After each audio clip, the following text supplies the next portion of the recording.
Hello and welcome. Do you like a good story? I like a story that captivates, that intrigues, that perhaps frightens, that makes me laugh, that surprises me, and so on. And stories come in so many different shapes and sizes, don't they? A story can be a parable, it can be allegorical. A story can be in the form of a movie or opera or TV or a play or a song.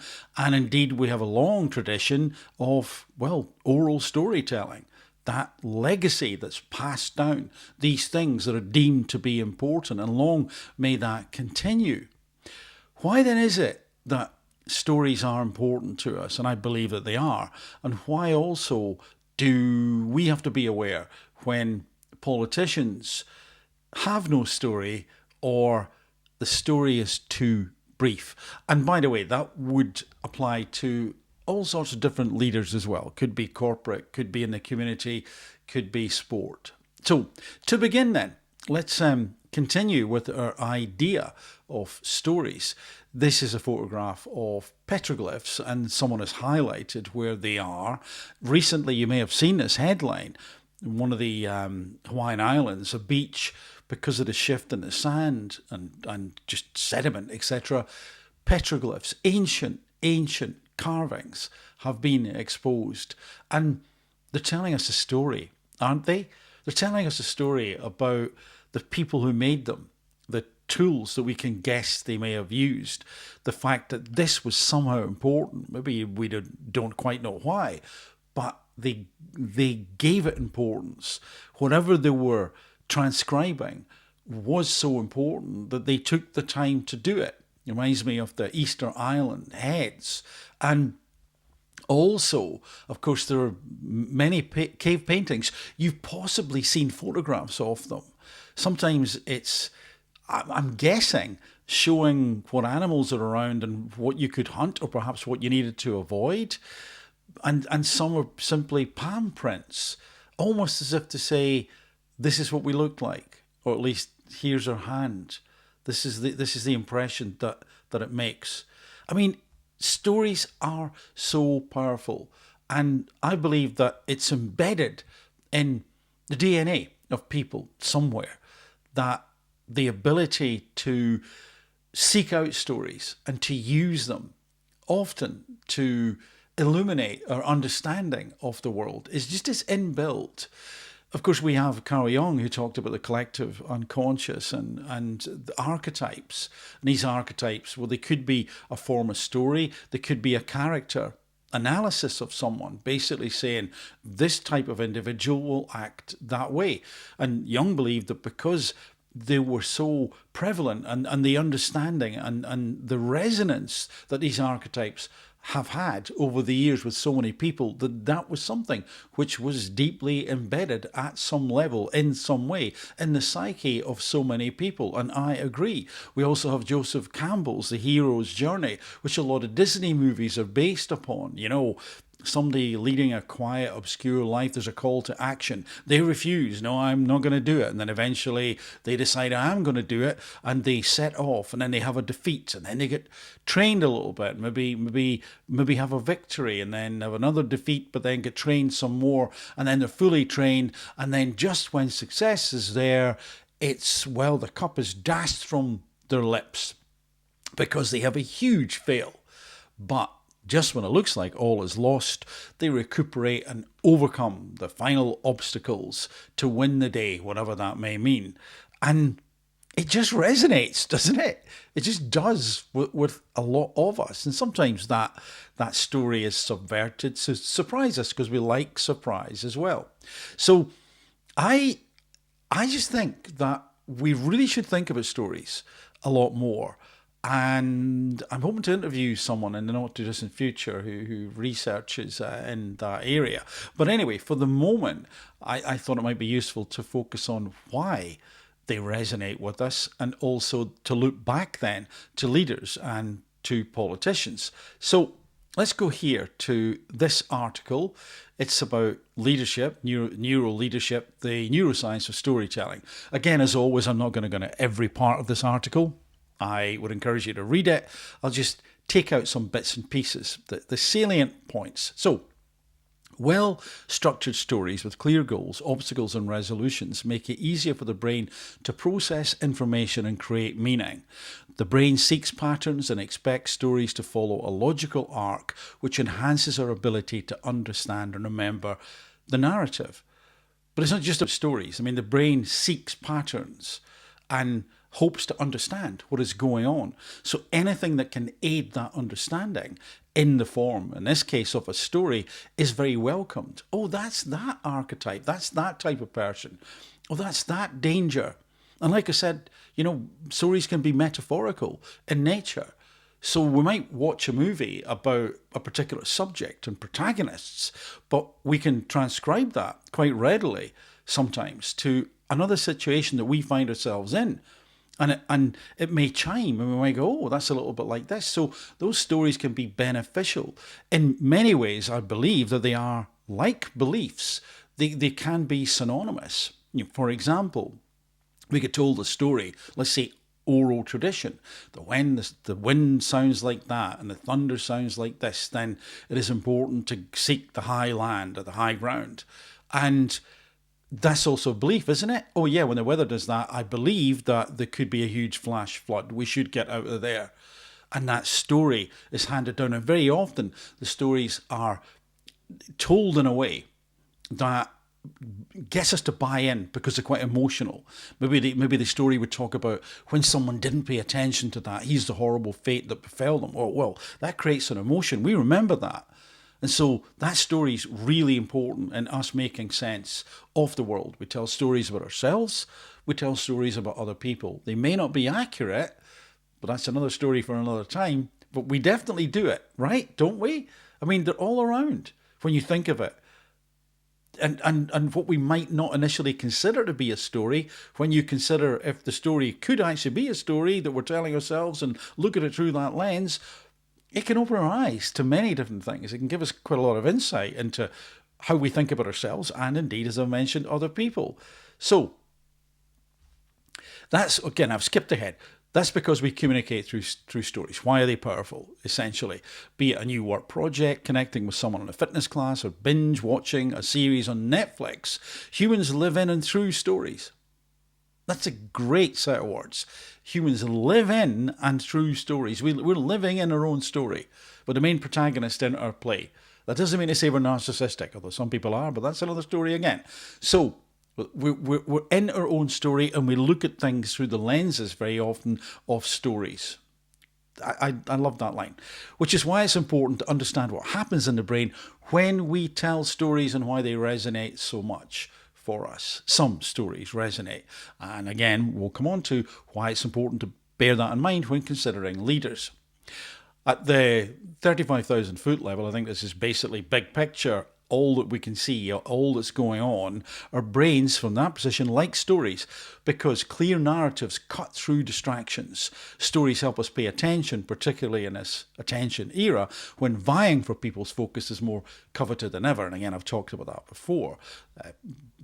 Social media platforms, for example. So cutting through the noise is important to us, and a good story can do that. A good leader can provide that for us. A good communicator can provide that for us. But the story's got to be the right one, has it not? But if it's truthful, transparent, honest, then yeah, it's fantastic because we go, this is where we are, this is the situation, and this is where we need to head.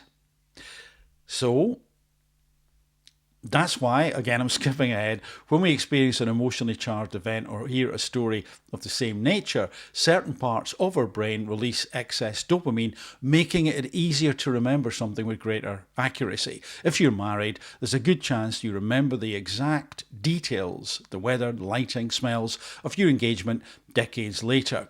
The dopamine surge is also why well-structured TED Talks, I've read this a couple of times, I find it to be a slightly clunky gear change, but anyway, the author has obviously got a thing about TED Talks. They can resonate with us years after we listen to them. Some of them are rubbish, of course, like all things, is good and bad, but the ones that do resonate, I believe, intriguingly, that it is to do with the way they're structured. It is helped by the subject matter, of course, but maybe you've listened to someone talking about a subject that isn't really, up your street, you're not that interested, but they're talking about it and you're compelled and you go on the journey with them, maybe because of their enthusiasm, the way they sound, the way they look, but they hook you in. That emotional resonance is there. And probably there is a structure to what they're saying as well that allows you to hook in. So, emotions, right? They're important. So we can emotionally resonate. And that's what I wanted to get on to.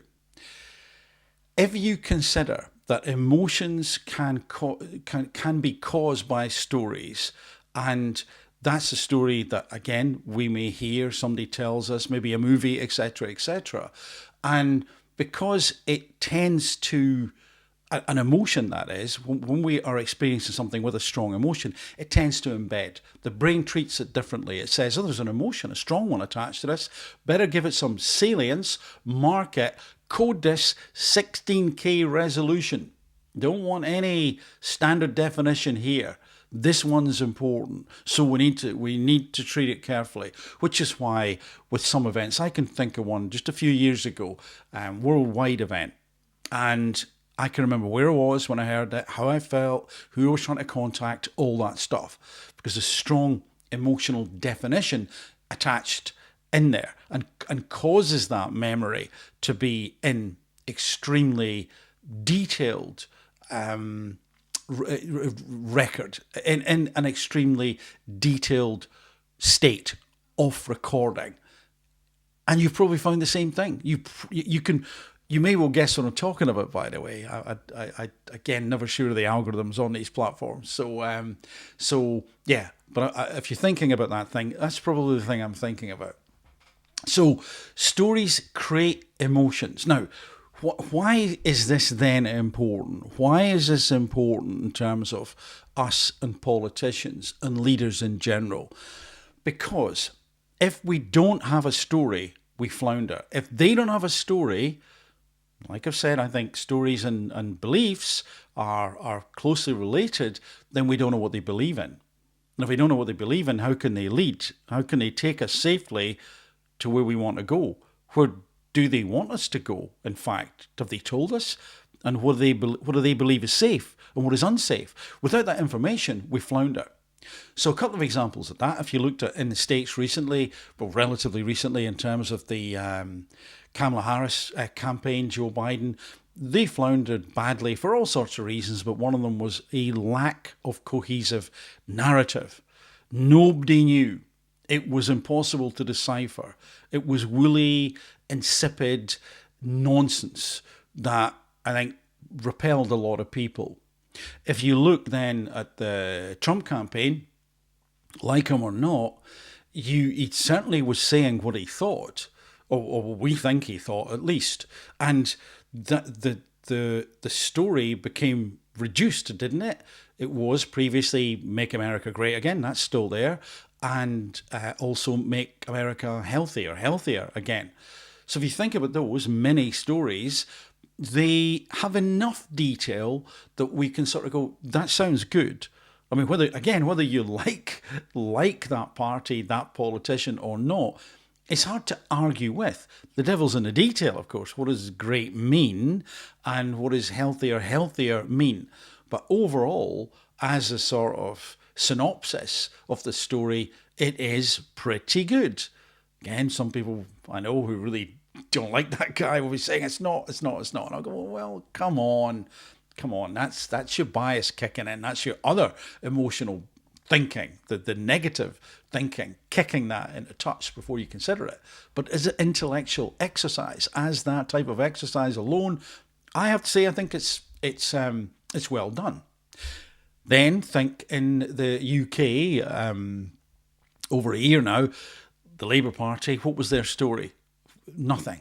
It was well stabilised. It was so vague and it was downbeat. So what do these people believe in?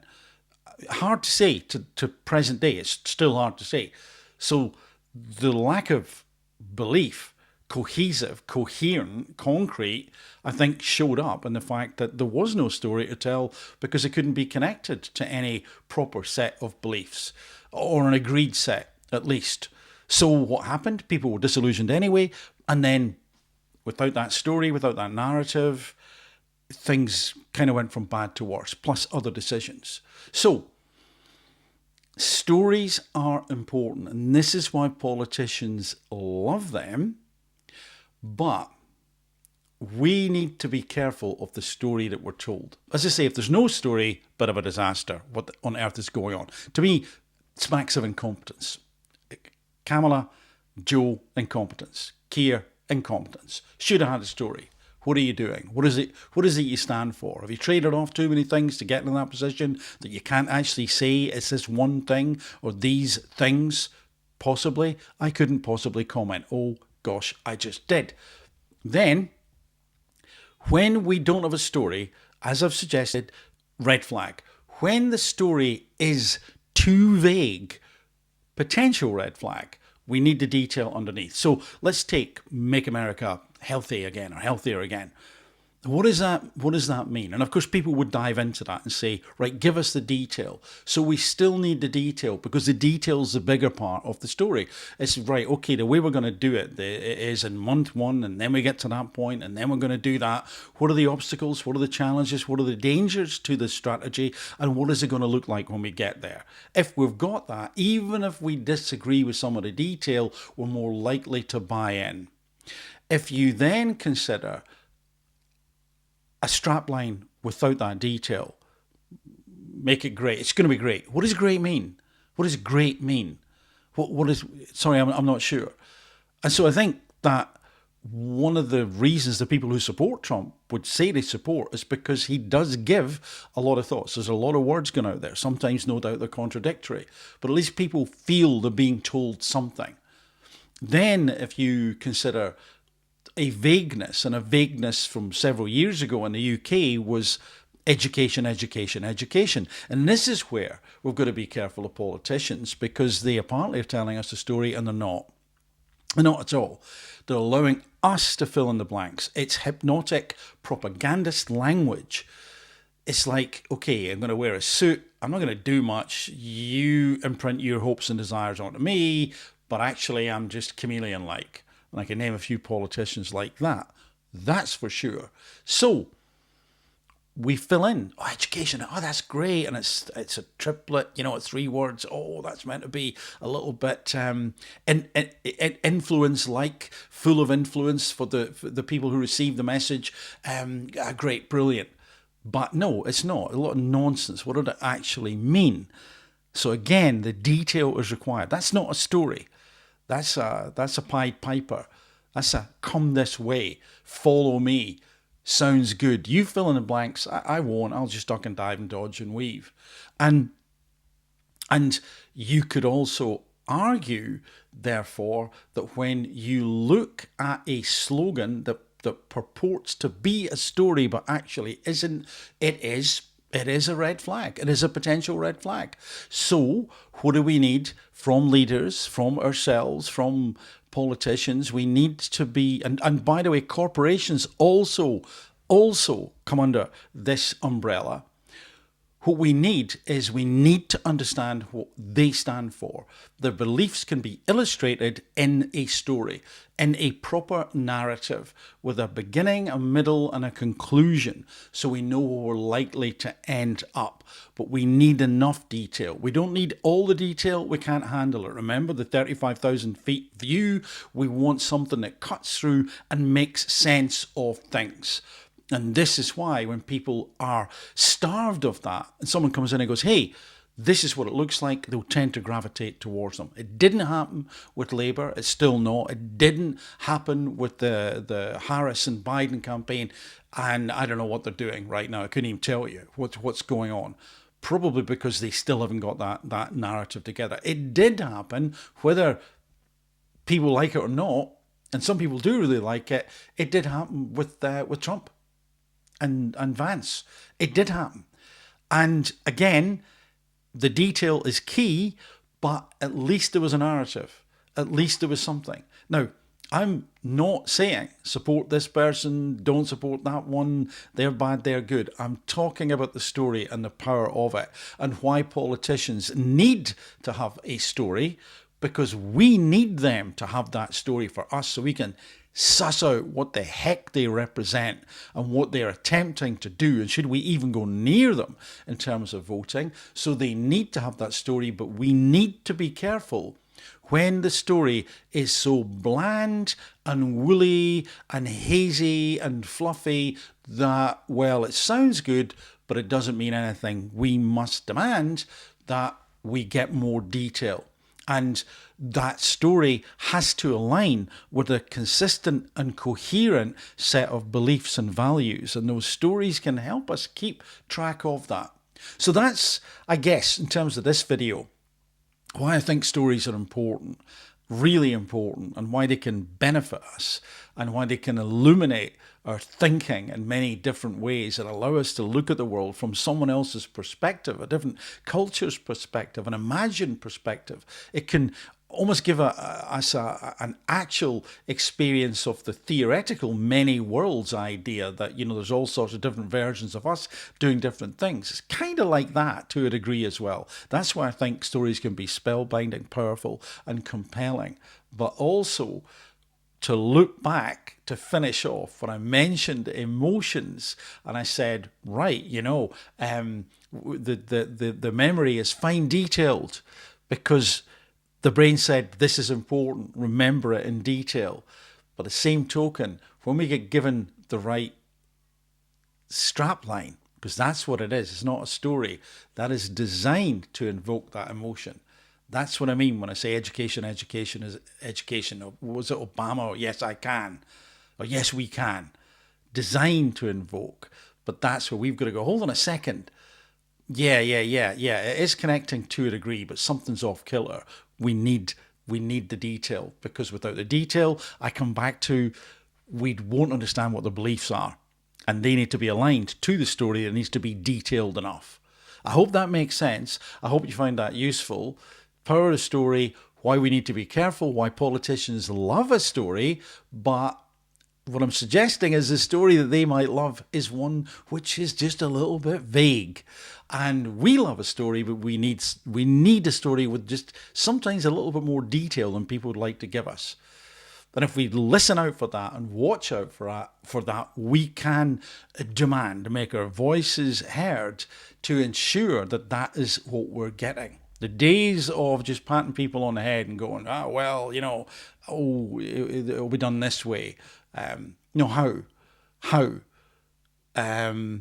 What's the details? Oh, we'll tell you that next month. And then we need to say, yeah, this is next month. You thought we'd forget because this has happened since and that's happened since. Anyway, that's how people would attempt to seduce us with stories. But that's also how the story itself, if it is told properly, can allow us to not only enjoy stories in general, of course, but in terms of leaders, to hold them to account. Anyway, what do you think about stories? Do you agree that they're powerful? Do you have a good story? Is there a favorite medium? Has a story ever shifted you in some way, positively or negatively? Has it been insightful? Has it opened your eyes about something? Let me know in the comments. If you're a subscriber, thanks very much. I really appreciate it. Huge difference on this platform, and people are subscribing, which is fantastic. Could do with a few more. Quite a huge percentage of the people who watch these videos don't subscribe. I'm not the only one who says that, but you know, I'm not on 1 million subscribers, so it would be useful, and it's free. It doesn't cost you anything, and it will allow me to open up different bits and pieces. So please consider subscribing and sharing this video. Anyway, I hope you find that useful. I find it genuinely an endlessly fascinating topic. We might revisit it and talk to someone in the not too distant future who is an expert in storytelling. Anyway, for the moment, from me, bye for now.